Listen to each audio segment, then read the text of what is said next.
நம்ம சங்கீதம் 11 வாசிக்கலாமா? முழுசா வாசிக்கலாமா? நான் கர்த்தரை நம்பி இருக்கிறேன். பின்னே ஏன் நீங்கள் என் ஆத்துமாவை நோக்கி, பட்சியைப் போல உன் மலைக்கு பறந்து போ என்று சொல்லுகிறீர்கள்? இதோ, துன்மார்க்கர் வில்லை வளைத்து, செம்மையான இருதயத்தார் மேல் அந்தகாரத்தில் எய்யும்படி தங்கள் அம்புகளை நாணிலே தொடுக்கிறார்கள். அஸ்திபாரங்களும் நிர்மூலமாகிறதே. நீதிமான் என்ன செய்வான்? கர்த்தர் தம்முடைய பரிசுத்த ஆலயத்தில் இருக்கிறார். கர்த்தருடைய சிங்காசனம் பரலோகத்தில் இருக்கிறது. அவருடைய கண்கள் மனுபுத்திரரை பார்க்கிறது. அவருடைய இமைகள் அவர்களை சோதித்தருகிறது. கர்த்தர் நீதிமானை சோதித்தருகிறார். துன்மார்க்கனையும் கொடுமையில் பிரியமுள்ளவனையும் அவருடைய உள்ளம் வெறுக்கிறது. துன்மார்க்கர் மேல் கன்னிகளை வர்ஷிக்க பண்ணுவார். அக்கினியும் கந்தகமும் கடுங்கோடை கொந்தளிப்பும் அவர்கள் குடிக்கும் பாத்திரத்தின் பங்கு. கர்த்தர் நீதியுள்ளவர், நீதியின் மேல் பிரியப்படுவார். அவருடைய முகம் செம்மையானவனை நோக்கி இருக்கிறது. ஆமென். ஆமென். ஸோ நம்ம வந்து சங்கீதம் 11 தியானித்து கொண்டிருக்கோம். இதுல 7 வசனங்கள். நேற்று தினத்துல தாவீது என்ன செய்யணும் அப்படின்னு சொல்லி அவருடைய நண்பர்கள் சொன்னார் என்று பார்க்கிறோம். அண்ட் சத்ரு என்ன செய்யறாரு? சத்ரு என்ன செய்யறான்? What can the righteous do? செம்மையானவன் என்ன செய்யலாம்? ஆண்டவர் இதற்கு மத்தியில அந்த கடினமான சூழ்நிலையில கர்த்தர் நமக்காக என்ன செய்து கொண்டிருக்கிறார், கர்த்தரை நாம் எப்படி பார்க்க வேண்டும் என்பதை நம்ம தியானிக்க போறோம். ஸோ இன்றைக்கு நம்ம 4, 5 வசனங்கள் மாத்திரம் நம்ம தியானிக்கலாம். 4 வசனத்தை நம்ம பார்க்கும்போது, கர்த்தர் தம்முடைய பரிசுத்த ஆலயத்தில் இருக்கிறார். The Lord is in his holy temple. கர்த்தருடைய சிங்காசனம் பரலோகத்தில் இருக்கிறது. The Lord's throne is in heaven. அவருடைய கண்கள் மனுபுத்திரரை பார்க்கின்றன. அவருடைய இமைகள் அவர்களை சோதித்தருகின்றன. His eyes behold, his eyelids test the sons of men. அப்போ வந்து தாவீதுக்கு வந்து தாவீது வந்து இதுக்கு ஆன்சர் பண்ணிட்டு இருக்கார். ஒரே விதமான டயலாக் தான். எல்லாமே நிர்மூலமாகுதே, நீதிமான் என்ன செய்யக்கூடும் அப்படின்ற அந்த கேள்விக்கு தான் பதில் வந்துட்டு இருக்கு. அப்போ வந்து தாவீது என்ன ரிமெம்பர் பண்றாரு? நம்மளுடைய ஆண்டவர் வந்து சாதாரண ஆண்டவர் கிடையாது. அவர் வந்து எங்க வீற்றிருக்கிறார் என்றால், அவர் தம்முடைய பரிசுத்த ஆலயத்தில் வீற்றிருக்கிற தேவன். அதனாலதான் நான் ஆண்டவர் மேல என் நம்பிக்கையை வைக்கிறேன் அப்படின்னு சொல்றத நம்ம பார்க்கிறோம். In the Lord I put my trust, said David, for he knew that God was on his throne in his holy temple in heaven, and that he saw everything that the enemy was doing. கர்த்தர் எங்க வீற்றிருக்கிறார்? அவர் தம்முடைய பரிசுத்த ஆலயத்துல இருக்கிறார். அதனால அவர் சத்ருவோடைய எல்லா காரியங்களும் அவருடைய கண்களுக்கு மறைவா இருக்கிறது இல்லை. எல்லாவற்றையும் அவர் பார்த்துட்டு இருக்காரு. ஸோ அவர் இன்டைரக்டா அவருடைய அந்த வெல்விஷர்ஸ் கிட்ட சொல்றாரு, ஆண்டவர் எங்கேயும் போகல, அவர் அவருடைய ஆலயத்துல வாசமா இருக்கிறார் அப்படின்னு சொல்லி. அபகுக் 2:20 நம்ம அதை தான் வாசிக்கிறோம். கர்த்தரோ வென்றால் தமது பரிசுத்த ஆலயத்தில் இருக்கிறார். பூமி எல்லாம் அவருக்கு முன்பாக மௌனமாய் இருக்க கடவுது. அப்போ when the advice of fear comes upon us, we can only arrive at the answer of faith by spending time with the Lord. So எப்பெல்லாம் நமக்கு வந்து ஒரு பயம், ஒரு அச்சுறுத்தல் வருகிறதோ, அதுக்கு வந்து ஒரே ஒரு விசுவாச பதில் என்னன்னா, ஆண்டவரோடு ஜெபிப்பது, ஆண்டவரோடு உறவாடுவது. இது மட்டும்தான் அதுக்குரிய ஒரே solution. When we think of Jesus in the temple of heaven, we remember that he is praying for us. ஆண்டவர் பரிசுத்த ஆலயத்தில் வீற்றிருக்கிறார் அப்படின்னு நம்ம சொல்லும்போது ஒரு பெரிய நம்பிக்கை என்னன்னா, அவர் ஒரு பிரதான ஆசாரியனாய் வேதாகமத்துல நமக்கு எடுத்து படுகிறார். பிரதான ஆசாரியனாய் அவர் என்ன வேலை செய்யறாரு? நமக்காய் பரிந்து பேசி கொண்டிருக்கிறார். So he is interceding for us. எபிரேயர் 4:15 அதை தான் நம்ம வாசிக்கிறோம். நம்முடைய பலவீனங்களை குறித்து பரிதபிக்க கூடாத பிரதான ஆசாரியன் நமக்கிராமல், எல்லா விதத்திலும் நம்மை போல் சோதிக்கப்பட்டு பாவமில்லாத பிரதான ஆசிரியர் இருக்கார். அவர் நமக்காக பரிந்து பேசி கொண்டிருக்கிறார். அப்ப அப்படிப்பட்ட ஒரு பிரதான ஆசாரியன் நமக்கு இருக்கும்போது எல்லா சத்ருவின் எல்லா வஞ்சக காரியங்களையும் அவரால கண்டுபிடிக்க முடியும். ஆண்டவருக்கு தெரியாம இது நடந்துருச்சு அப்படின்னு சொல்றதுக்கு நமக்கு வாய்ப்பே கிடையாது. Lord is in his holy temple, where though he is out of our sight, we are not out of his sight. ஆண்டவர் பரிசுத்த ஆலயத்தில் இருக்கிறாரு. நம்மளால ஒரு வேலை பார்க்க முடியாது. ஆனா அவரால நம்மள பார்த்து கொண்டே இருக்க முடியும். He is a God in covenant and communion with his people. அப்ப நம்ம எல்லாருக்குமே ஒரு தாட் இருக்கு. நியூ டெஸ்ட்மெண்ட்ல டெம்பிள் அப்படின்றது இல்ல, நீங்களே ஆலயமா இருக்கிறீர்கள் என்று சொல்லப்படுது. அப்போ வந்து we need not say we'll go up to heaven. The word is close to us. God in the word and spirit. So ஆண்டவருடைய கர்த்தர் நமக்கு ஆவியோடு ஆண்டவர் நம்மோடு வாசம் பண்ணி கொண்டு இருக்கிறார். இப்போ வந்து we are communing with God in spirit. அதை விட மேலாக அவர் வார்த்தையின் நாள வெளிப்படுத்தி கொண்டு இருக்கிறார். ஸோ இந்த ரெண்டும் நமக்கு இருக்கும்போது நம்ம இதை குறித்து நம்ம கவலையே பட வேண்டாம். So God is always there watching us. ரெண்டாவது, God is in his temple. ரெண்டாவது தாவீது சொல்றது, the Lord's throne is in heaven. எங்கெல்லாம் சங்கீதத்துல லார்ட், இங்கிலீஷ்ல 4 கேபிட்டல் லெட்டர்ஸ் லார்ட் அப்படின்னு வருதோ அது எகோவா தேவனை குறிப்பிடுறது. It's not just any other god. Lord அப்படின்னும் போது it's the only Jehovah god. அப்போ he is in the holy temple as well as his throne is in heaven. அவருடைய சிங்காசனத்தை பரலோகத்துல இருக்கு. இதுதான் தாவீதோடைய confidence. This was the source of David's confidence. It was not on self-reliance. தாவீது தன்னையோ, தன்னுடைய நீதியையோ, தன்னுடைய ராஜ்ய பாரத்தையோ, தன்னுடைய ஜன கூட்டத்தையோ, யுத்த வீரர்களையோ நம்பல. David had confidence in a holy, all-powerful, all-knowing God. எல்லா சர்வ வல்லவரான, பரிசுத்தரான, அனைத்தையும் அறிந்திருந்த தேவனையே தாவீது நம்பிக்கொண்டிருந்தார். இப்ப தாவீதுட்ட என்ன கேட்டாங்க?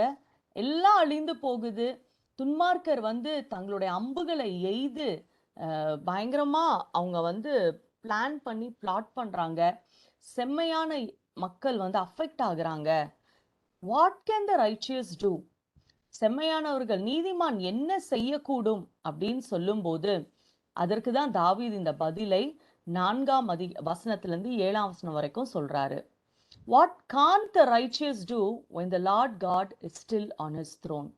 இதான் நம்ம காலையில ஆண்டவர் நம்மளோடு கூட இடைப்படுறார். What cannot, நான் என்ன செய்ய முடியாது, நம்மளால என்ன செய்ய முடியாம இருக்கோம். ஏன்னா நம்மளுடைய ஆண்டவர் சிங்காசனத்தில் வீற்றிருக்கிற தேவன். ஒரு செத்த தேவனை, ஒரு காது கேளாத தேவனை நம்ம ஆராதித்து கொண்டு இருக்கல. My God is on the throne. What can't the righteous do? இதைதான் நம்ம இந்த காலை வேளையில ஒரு சேலஞ்சிங் கொஸ்டினா நம்ம மத்தியில நம்ம எடுத்துக்கணும். And when we see, David is answering by remembering where God is. The Lord has not only his residence but his throne in heaven, and he has set the dominion thereof in the earth. அவருடைய சிங்காசனத்தை அவர் பரலோகத்துல வச்சு அவருடைய ஆளுகைய பூலோகத்தின் மேல முழுவதுமாய் அவர் செலுத்தி கொண்டு இருக்கிறார். அதுதான் அவர் யோபுவை பார்த்து கேட்கிறாரு, நீ பூமியை ஆளும் ஆளுகையை நீ திட்டம் பண்ணுவாயோ? நீ நான் எப்படி ரூல் பண்ணணும்? ஆண்டவரே, நீங்க இப்படி இதை செஞ்சிருக்கலாமே, ஏன் எனக்கு இந்த கஷ்டம், இதை நீங்க கொஞ்சம் மாத்தி செஞ்சிருக்கலாமே, அவங்கள இப்படி நீங்க ஹேண்டில் பண்ணிருக்கலாமே, இப்படியெல்லாம் சொல்லி நீ ஐடியா கொடுத்துட்டு இருக்கிறியே, நான் எப்படி பூமியை ஆளுக பண்ணலான்னு சொல்லி நீ பிளான் பண்ணலாமா அப்படின்னு சொல்லி ஆண்டவர் யோபுவை பார்த்து கேட்கிறாரு.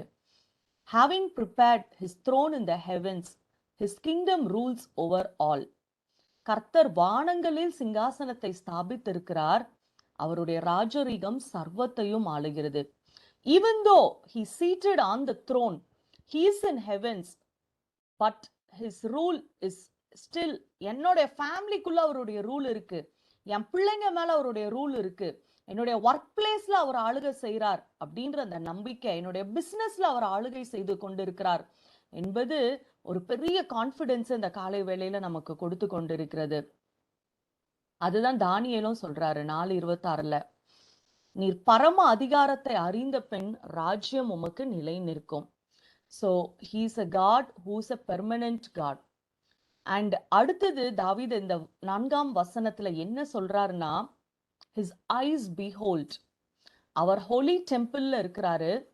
He is in the அவர் வந்து சிங்காசனத்துல வீற்றிருக்கிறார், பரிசுத்த ஆலயத்தில் இருக்கிறார். அதே நேரத்துல his eyes behold, his eyelids test the sons of men. அவருடைய கண்கள் மனுபுத்திரரை பார்க்கின்றன, அவருடைய இமைகள் அவர்களை சோதித்தருகின்றன. இந்த பிக்சர்ல நம்ம பார்க்கிறோம், நம்ம ஒவ்வொரு விஷயத்தையும் ஒரு மனிதர்களா இருக்கட்டும், நம்மளை அச்சுறுத்துகிற காரியங்களை பூதாகரமா எவ்வளோ பெரிய ப்ராப்ளம் ஐ எம் ஃபேஸிங் அப்படின்னு சொல்லி நம்ம பார்க்கிறோம். பட் ஆண்டவருடைய பார்வையில இந்த பூமியே இவ்வளவுதான். It's just a speck in his eyes. அப்போ he is looking at us with his eyes and his eyelids test the sons of men. அவருடைய இமைகள் சோதி தருகின்றன நம்மள. டேவிட்க்கு வந்து எல்லாரும் பயமுறுத்துறாங்க, நீ ஓடி போயிரு, பறந்து போயிரு, இந்த பிரச்சனையெல்லாம் நீ சால்வ் பண்ணிக்க முடியாது. அப்படிதான் இந்த 11ஆம் சங்கீதம் ஆரம்பிக்குது.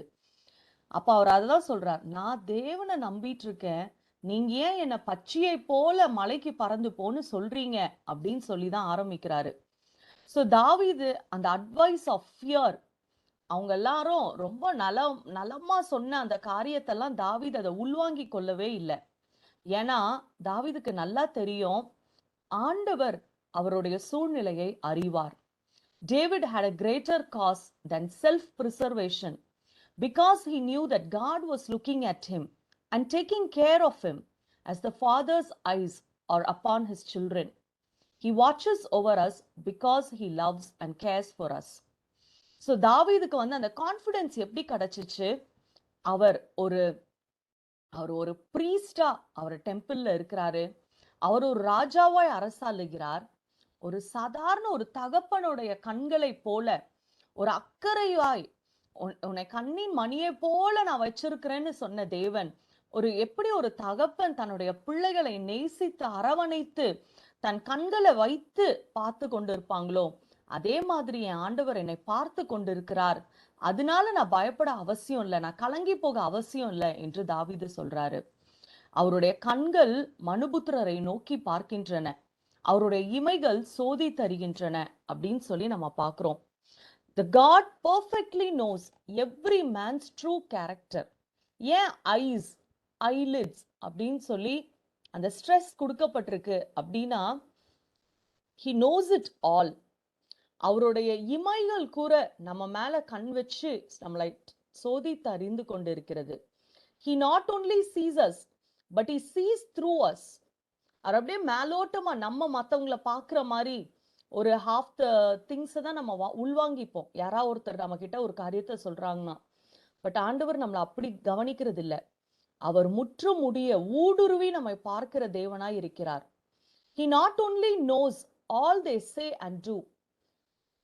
வாயின் வார்த்தைகளோ வெளிப்புறமான ஆக்ஷன்ஸை வச்சு ஆண்டவர் நம்மளை வந்து பார்த்து கொண்டில்லை. He knows what we think, what we design also. நம்ம மைண்ட் என்ன அலைகளுக்குள்ள என்ன பிளான் பண்ணிட்டு இருக்கோம், எப்படி யோசிக்கிறோம், the motive behind our thoughts, and அது வந்து நம்மளை எந்த அளவுக்கு பாதிக்கும், அது எவ்வளவு பிரிட்டென்ஷியஸா இருக்கு அப்படின்னு எல்லாவற்றையும் ஆண்டவர் அறிகிறார். We may know what men seem to be, but he knows what they are, like the refiner knows the value of gold when he has tried it. இந்த சோதி தருகிறார் அப்படின்ற அந்த வார்த்தையோடைய டைரக்ட் மீனிங்கே ஒரு ரிஃபைனர் எப்படி தங்கத்தை புடமிட்டு கொண்டு அதை சுத்திகரித்து அதனுடைய முழு வேல்யூவை வெளிவாங்கிறாரோ, அதனுடைய ஒரிஜினல் மீனிங் தான் அந்த கிரேக்க மீனிங். இட்ஸ் தட் ரிஃபைனர்ஸ் ஆக்ஷன், சோதி தருகிறது.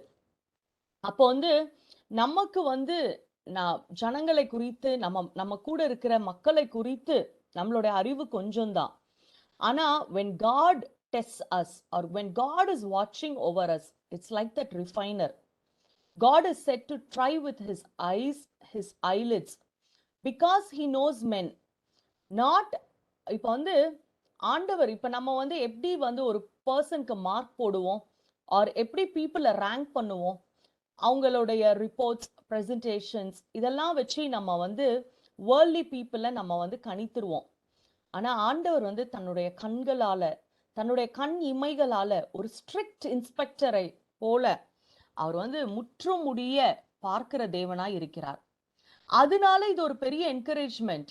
நம்ம நிறைய நேரத்துல நினைக்கிறோம், மக்கள்லாம் என் தலை மேல ஏறி போயிட்டு இருக்காங்க, துன்மார்க்கர் இப்படி செழித்து நல்லா இருக்காங்க, நான் கர்த்தரை இவ்வளோ பற்றி பிடித்து கொண்டிருக்கும் போது நான் தான் வளர்ந்து கொண்டிருக்கிறேன், இந்த துன்பங்கள் இந்த நெருக்கங்கள் தான் எனக்கு தான் வருதுன்னு சொல்லி நம்ம யோசிக்கவே வேண்டாம். அதுக்கு தான் இந்த வசனம் சொல்லுது, eyes and eyelids are upon us. அப்போ it's upon every men also. அப்ப ஆண்டவர் எல்லாரையும் அறிவார். ஆண்டவருடைய நியாய தீர்ப்பு துன்மார்க்கமா இருக்கிற எல்லார் மேலையும் வரும். நமக்கு எதிராய் செய்தவர்களை கர்த்தர் பார்த்து கொள்ளுவார் அப்படின்றதும் ஒரு பெரிய நம்பிக்கை. The word try or test in verse 4 carries the idea of testing metals by fire. அதான் நான் சொன்னேன், அந்த டெஸ்ட் சோதி தருகிறார் அப்படின்றது வந்து இந்த உலோகங்களை உருக்குறது, அதுக்குரிய மூல பாஷை பொருளா இருக்கு ஹீப்ரூல.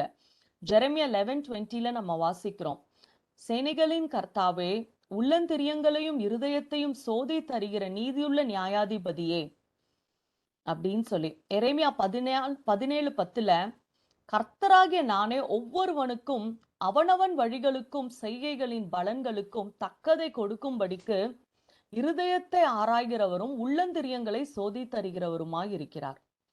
So he knows it all, he sees through it all. God's eyes penetrate into our hearts and minds.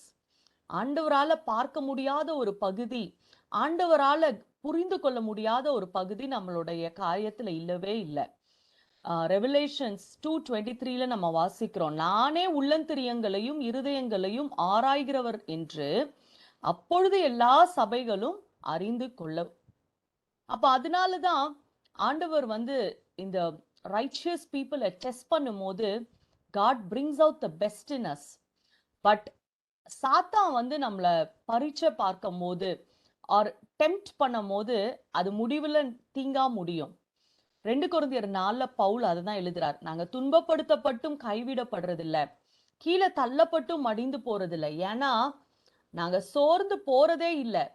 புறம்பான மனுஷன் தான் அழிந்து போவான், உள்ளான மனுஷன் நாளுக்கு நாள் பலப்படுறான்.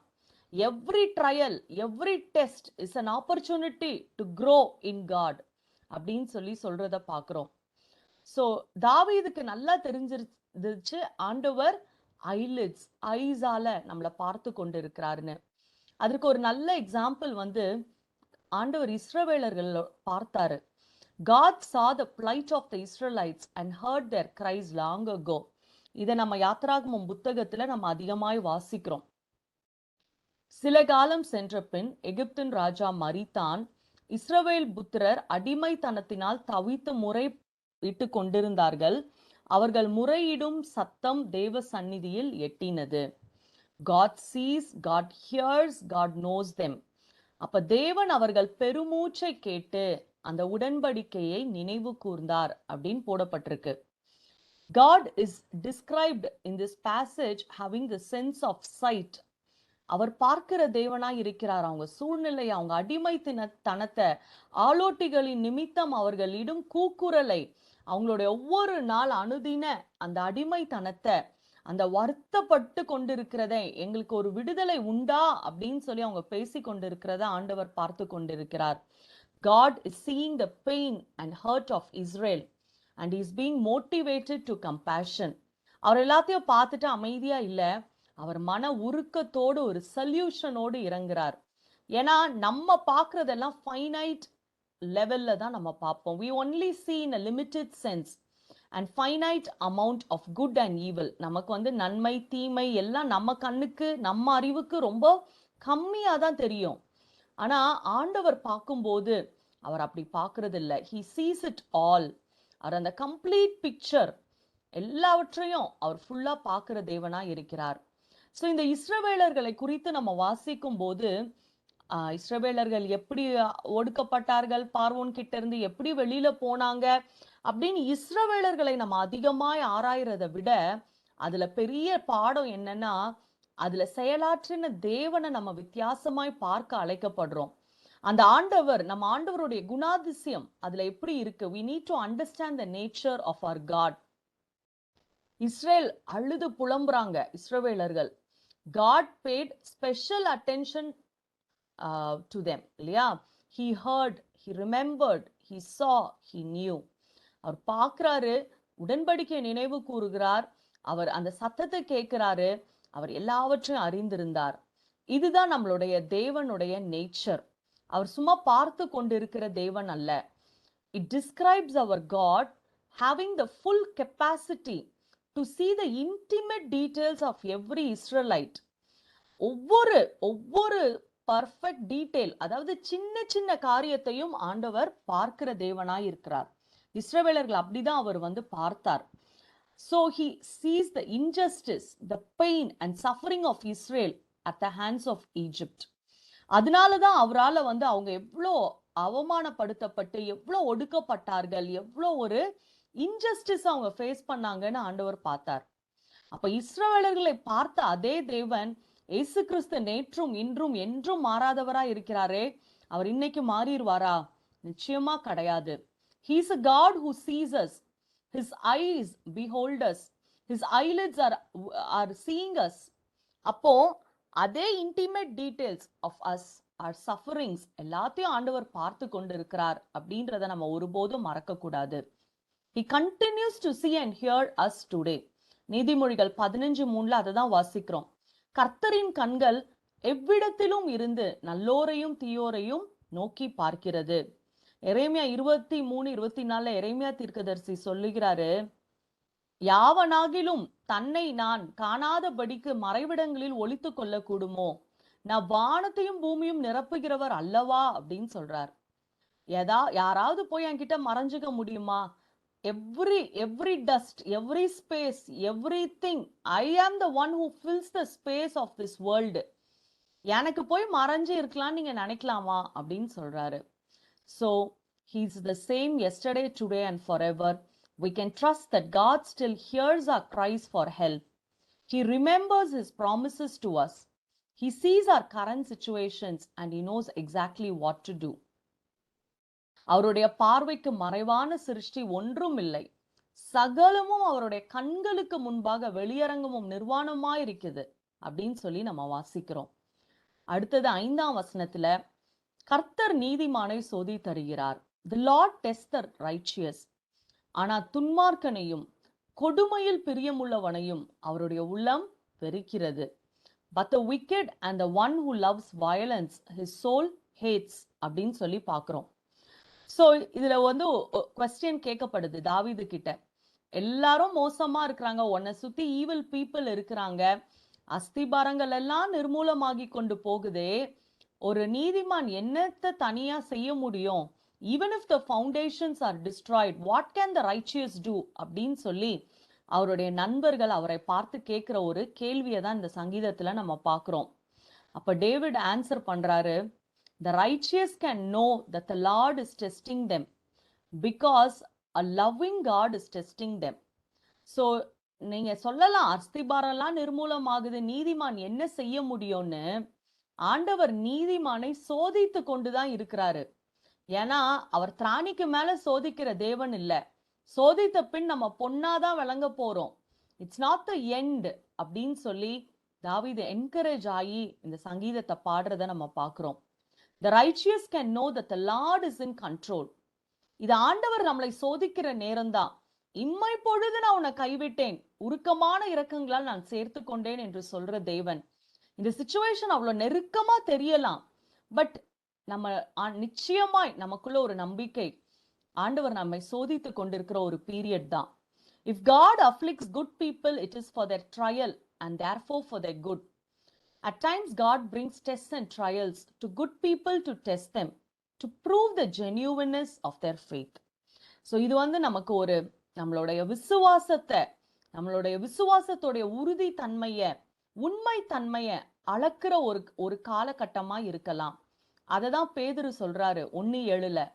அழிந்து போகிற பொன் அக்கினியினால் சோதிக்கப்படும், அதை பார்க்கிலும் விலையேற பெற்றதாயிருக்கிற உங்கள் விசுவாசம் சோதிக்கப்பட்டு இயேசு கிறிஸ்து வெளிப்படும் போது அது உங்களுக்கு புகழ்ச்சியும் கனமும் மகிமையுமாய் காணப்படும்.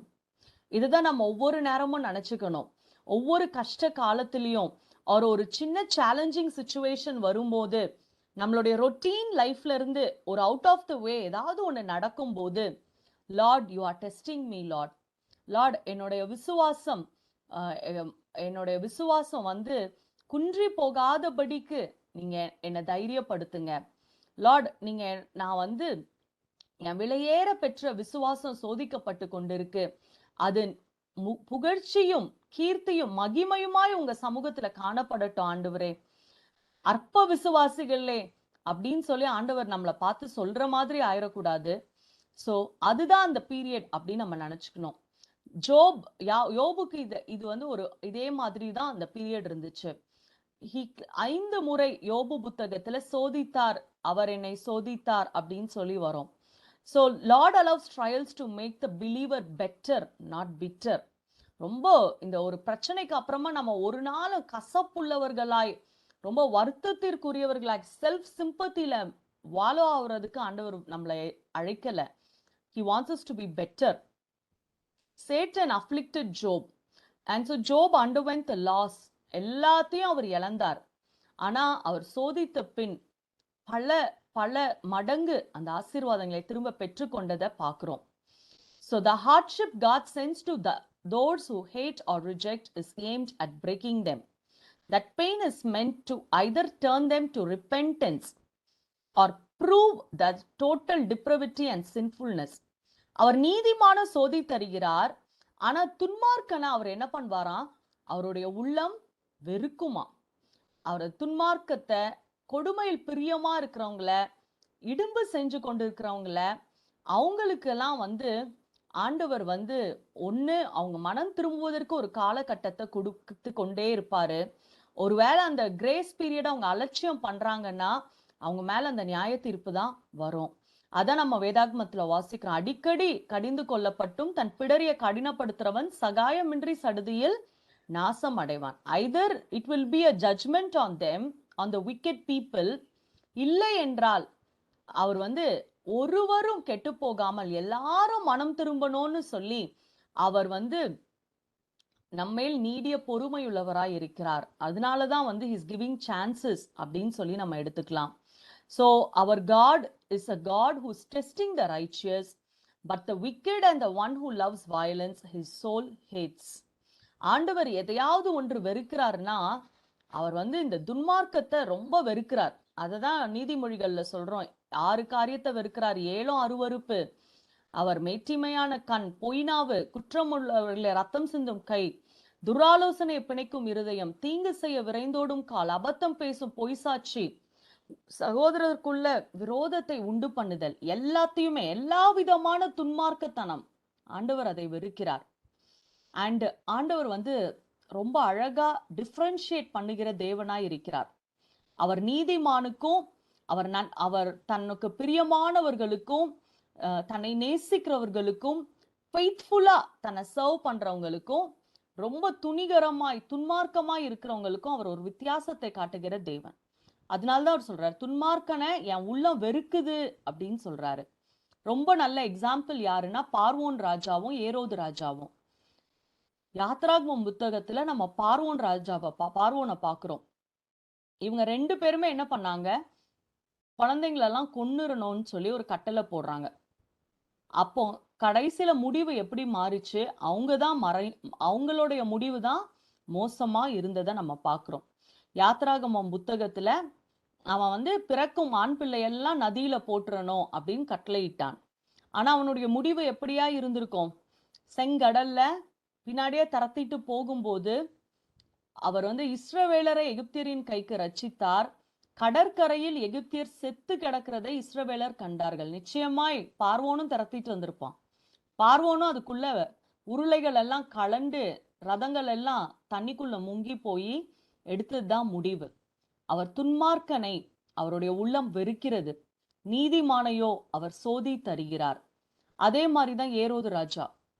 அவன் துன்மார்க்கன் தலைத்து போய்க்கொண்டே இருக்க முடியாது. சும்மா ஒரு இந்த சாஸ்திரிகளால் வஞ்சிக்கப்பட்டதை அறிந்து 2 வயதுக்குட்பட்ட ஆண் பிள்ளைகள் எல்லாம் கொன்னு போடுறாங்க. மிகுந்த கூக்குரல் எல்லாம் கேக்குது. பயங்கர அழுகை உண்டாயிருக்கு. But there came a day when he had to die. And அப்போ வந்து யோசேப்புக்கு ஆண்டவர் சொல்றாரு, நீ நிம்மதியா போய் எகிப்துல இருந்து உன் மனைவிய கூட்டிட்டு போய் நீ வந்து சந்தோஷமா நீ தேசத்துல குடியிருன்னு சொல்லி ஆண்டவருடைய ஊழியத்திற்கு அந்த நாட்கள் ஆயத்தம் பண்ணப்பட்டுச்சு. So as we see, God is not a detached observer. அவர் ஏதோ குறிப்பிட்ட பேரை பார்த்துட்டு குறிப்பிட்ட பேர் just ignore பண்ற தேவன் அல்ல. He is not a detached observer. He is seeing every minute details. He sees the wicked and hates them.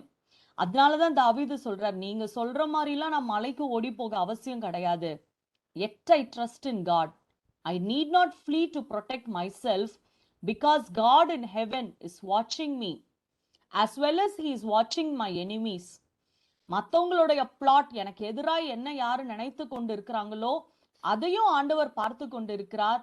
அவர் என்னையும் பார்த்து கொண்டு இருக்கிறார். நான் தேவையில்லாமல் நான் பச்சையை போல நான் பறந்து போக எனக்கு அவசியமே இல்லை. ஸோ கன்க்ளூட் பண்றேன். இந்த ஒரு இந்த வேர்ல்ட் வார் பீரியட்ல அந்த ஒரு general John Adams wife Abigail, so அவங்க வந்து அவங்க ஃப்ரெண்டுக்கு ஒரு லெட்டர் எழுதுறாங்க. எப்படி ஜார்ஜ் வாஷிங்டன் இந்த சிச்சுவேஷன் எல்லாம் அவரை ஹேண்டில் பண்றாரு, பிரசிடென்ட், அமெரிக்கன் பிரசிடென்ட் அப்படின்னு சொல்லி.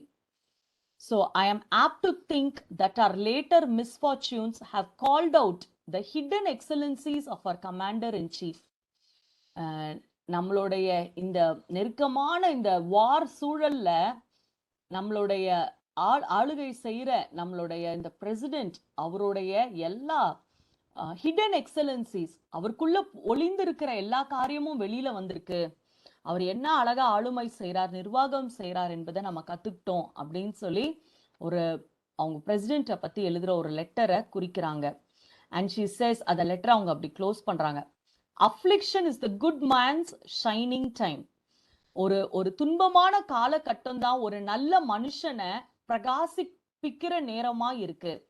அவனுடைய அந்த ஜென்யூன்னஸ் ஆஃப் ஃபெய்த், மிகவும் அதிகமாய் விலையேற பெற்ற விசுவாசம் வெளியில வரும்போது அது வந்து ஒரு மனிதனை பிரகாசிக்க பண்ணக்கூடியதாய் இருக்கும். ஸோ நம்ம இதைதான் ஆண்டவர் நம்ம கிட்ட எதிர்பார்க்கிறார். அதிகமான கஷ்டமா ஆர் ரொம்ப சேலஞ்சிங்கா இருக்கா மற்ற நாட்களை விட, நம்ம ரொம்ப சோர்ந்து போக அழைக்கப்படலை. We are called to shine more during our difficult times. So நம்ம இந்த கேள்விகளை நம்மளை இந்த காலை வேளையில நம்ம கிட்ட கேட்டு நம்ம ஆராய்ந்து பார்க்கலாம். We don't know all the answers as to why these things are happening. What exactly God is doing. எல்லாத்துக்கும் நம்மளுக்கு பதில் கிடையாது. நமக்கு எல்லாத்துக்கும் அப்படியே நம்ம யோசிச்ச உடனே எல்லாமே கிளாரிட்டியா கிடைக்கிறது இல்லை. But one thing we know, God is testing the righteous. அவர் நீதிமானை சோதித்து கொண்டிருக்கிறார். நமக்கும் ஒரு வேளை அப்படி ஒரு சோதனை காலகட்டமா இருக்கலாம். தேசத்துல கிறிஸ்தவர்களுக்கு அது ஒரு சோதனை காலகட்டமா இருக்கலாம். சபைக்கு இது ஒரு சோதனை காலகட்டமா இருக்கலாம். World across believers, secret believers எல்லாருக்குமே இது ஒரு பெரிய சேலஞ்சிங் டைம் லைனா இருக்கலாம். பட் நம்ம வந்து we just have to trust God. If affliction is the good man's shining time, what is the affliction revealing about you? நம்மளை நாமே கேட்டுக்கொள்ளலாம். ஒரு துன்பமான காலகட்டம், ஒரு நெருக்கமான காலகட்டம் ஒரு மனுஷனை பிரகாசிக்க கூடியது என்றால், இன்னைக்கு நான் ஃபேஸ் பண்ணி கொண்டிருக்கிற சிச்சுவேஷன் என்னை குறித்து எதை வெளிப்படுத்துகிறது? What is being revealed about you, your heart during this test? What have the events of these last months showed about you? இந்த நாட்கள்ல, இந்த மாதத்துல 3 மாதங்களை நம்ம முடிக்க போறோம். இந்த புது வருஷத்துல எல்லா காரியங்களும் நம்ம ஆண்டவரோடு உள்ள உறவு, இல்லை என்றால் நான் ஆண்டவரை நேசிக்கிறேன் அப்படின்னு சொல்லி நான் வாழுற அந்த விசுவாச வாழ்க்கையில எதை வெளிப்படுத்தி கொண்டிருக்கிறது? ஒரு சின்ன பிரச்சனை வந்தோடனே நம்ம துவண்டு போயிடுறோமா அப்படின்னு சொல்லி நம்மளை நாமளே யோசிச்சு பார்க்கலாம். Has it confirmed that your faith is genuine? நம்மளுடைய விசுவாசம் உறுதித்தன்மை உள்ளது, உண்மையுள்ளது அப்படின்னு சொல்லி அவர் ஒரு ரிஃபைனர். காட் இஸ் அவர் ரிஃபைனர். அவர் வந்து இது 24 கேரட் தங்கமா 18 கேரட்டா 12% அவர் கண்டுபிடிச்சிருவாரு. So can he test our faith as genuine, that you are a real Christian, or அது மேலேயே டவுட் வந்துருச்சா? If you are a confirmed Christian, what are the tests these days revealing about your heart? Are you shining like gold? பொன்னை போல நம்ம பிரகாசிக்கிறோமா? Or have you seen some dross rising to the top that needs skimmed off? இல்லை என்றால் இந்த சுத்திகரிக்கும் போது மேல அப்படியே எழும்புற அந்த இம்பியூரிட்டிஸை நம்ம களைந்து போட வில்லிங்கா இருக்கோமா? I think most of us would admit that we have some things that have been revealed which need not be there. உண்மையாய் இந்த சுத்திகரிக்கிற அனுபவத்துல ஆண்டவர் நம்மளை சுத்திகரிக்கிறார். நிறைய குறைகளை சுட்டி காட்டுவார். நிறைய பொருத்தனைகளை செய்திருப்போம். ஆண்டவரோடு இன்னும் நெருங்கி இருப்போம். அந்த அந்த ரெசல்யூஷன்ஸ்ல நம்ம உறுதியா இருப்போம். We need to ask God to help us change some attitudes, some actions, some habits that have shown themselves in our challenging times. Ask God to help us, which He is speaking about to us during this time. கர்த்தர் நம்மளோடு இடைப்படும் போது what it is அப்படின்னு சொல்லி நம்ம understand பண்ணிக்கொள்ளுவோம். So இதை தான் தாவீது சொல்றாரு. நான் ஏன் பறந்து போகணும்? என் ஆண்டவர் பரிசுத்த ஆலயத்தில் இருக்கிறார்.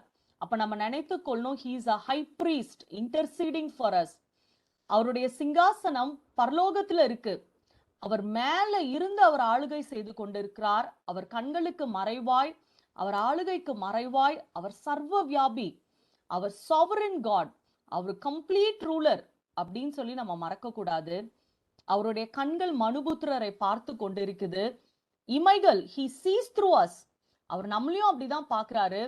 நமக்கு எதிராக யாராவது ஏதாவது செய்து கொண்டிருக்கிறாங்களா, எனி இன்ஜஸ்டிஸ் நமக்கு நடந்து கொண்டிருந்தாலும் அந்த இன்ட்ரிகேட் டீடைல்ஸை பார்த்து நம்மளுடைய கூக்குரலை, ஏசப்பா என்னால இதுக்கு மேல முடியாதுன்னு நம்ம சொல்ற எல்லா அழுகைகள், நம்ம என்ன அலைகளை பார்த்து நம்மை தப்புவிக்கிற தேவனாய் இருக்கிறார். அப்புறம் நிச்சயமாய் அவர் வந்து துன்மார்க்கத்தனத்தை வெறுக்கிறார். ஆனா நீதிமானையும் அவர் சோதி தருகிறார் அப்படின்னு சொல்லி நம்ம பாக்குறோம். சோ இந்த ஏதாவது ஒரு காலகட்டத்துல தாவீதை போல ஒரு வில்டர்னஸ் பீரியடா இது இருந்துச்சுன்னா we just have to get encouraged. David அப்படிதான் தன்னை திடப்படுத்தி கொண்டான். இது அவர் நீதிமானை சோதி தருகிறார், அவர் என்ன டெஸ்ட் பண்ணிட்டு இருக்கிறாரு, என் ஜென்யூன்னஸ் ஆஃப் ஃபெய்த் அப்ரூவ் பண்ணிடுவாரு, அது மகிமையும் புகழ்ச்சியுமா தான் அது விளங்கும் அப்படின்னு சொல்லி தாவீது சந்தோஷமாய் சொல்லி கொண்டிருக்கிறது போல நாமும் அந்த விசுவாச வார்த்தைகளை கான்ஃபிடென்ஸா நம்ம சொல்லுவோம். கர்த்தருக்குள்ள ஜெயம் எடுப்போம். Thank you very much. Have a nice day.